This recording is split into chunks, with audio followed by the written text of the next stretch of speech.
I really enjoyed watching Maritza and the story of Fado for this week's documentary.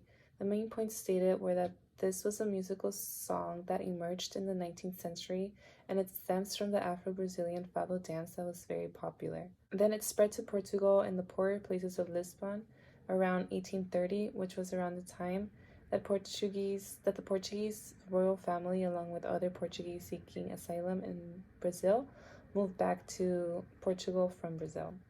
There was a connection between our reading and this documentary, with both describing where Fado started from. The reading states that Fado demonstrates the history of Lisbon and its lyrics, and that taverns were a meeting point for social mixture. In these poorer areas, it was where people would listen to amateur Fado singers, which then quickly grew to international knowledge and the love for Fado. The documentary also states that Fado started in the poorer neighborhoods of Lisbon, and Afama was a popular town where Fado was born because of its mixed population of middle class. The documentary also goes into detail about how Fado is performed.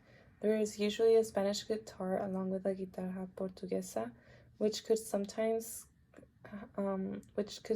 have its very own solo in the Fado.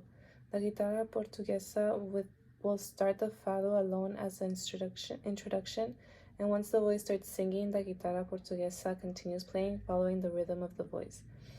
In one of the lectures, there is a fact that is stated about the guitarra portuguesa that it is featured prominently in Fado, and that is sometimes also played in solely instrumental compositions, much like in the documentary.